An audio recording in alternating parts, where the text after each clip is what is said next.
Malapit na magsimula ang playoffs, bukas ng final day ng elimination round mga kabakets. 4 na lang na teams ang tinututukan ngayon, yung mga nag-aagawan pa sa twice to beat advantage. Ito nga yung TNT, Converge, Ginebra at Magnolia. Dadalawa na lang spots ang natitira, top 3 and top 4 na lang. I-explain ko sa inyo ng maigi ang mga possible scenarios at kung sino ba ang may pinakaangat na quotient kapag nagkaroon ng 4-way tie. So dikdikan ng pwestuhan ngayon. Yung nakikita nyo na standings ay pwede pa yan magbago. Ang SMB at Ross pa lang ang lock na sa kanilang pwesto. Makalaban nga ulit ng defending champions na SMB ang Meralco. May twice to beat advantage ulit ng Beerman.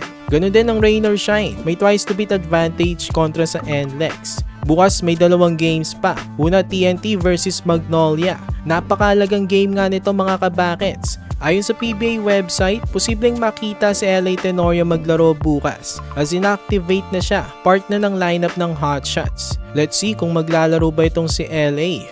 Ngayon, pag-usapan na natin ang mga scenarios. Bukas kapag nanalong TNT tropang 5G, sa kanila ng 3rd spot ng standings at may twice to beat advantage sa quarterfinals. Tas matik na pasok na rin ang Converge kapag nanalong TNT kasi bababa ang Hotshots sa 6-5 na record.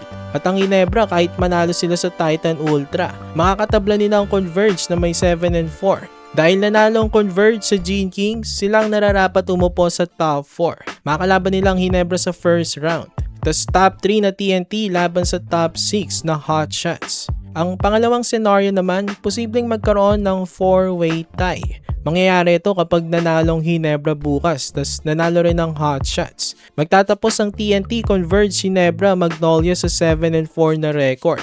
Kapag ganitong nangyari, quotient ang gagamitin. Ganito nga magkalkula ng quotient mga kabakets. First, i-add lang natin ang points scored ng bawat teams. Tapos i-add rin natin ang points allowed, yung na-scored sa kanila ng kalaban. Tapos after nyan, i-divide natin ang total points scored sa points allowed. Unahin natin ang quotient ng Converge. Meron silang 1.0660. Kapag nagkaroon nga ng 4-way tie, siguradong silang magiging una. Uupuan nilang top 3. Tapos ang Gene Kings naman ay may 0.9923. Sa Hotshots at TNT naman malalaman pa bukas. Pero for now, ang quotient ng TNT ay 0.9589.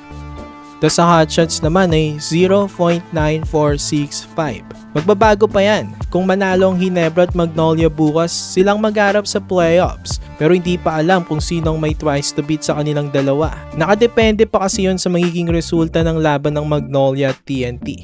Base sa calculation ko, kailangan ng Hotshots manalo ng 8 points pataas para maungusan nilang quotient ng Ginebra. Kapag ganon, sila ang top 4 at ang Ginebra ang top 5. Pero kapag hindi nila nalamangan ng 8 points ang TNT, Ginebra ang top 4. So ayan ang mga possible scenarios para sa top 4 mga kabakets. Sana na-appreciate yung ginawa natin. For more PBA content, i-like nyo ng ating video at mag-subscribe na rin sa JB Buckets.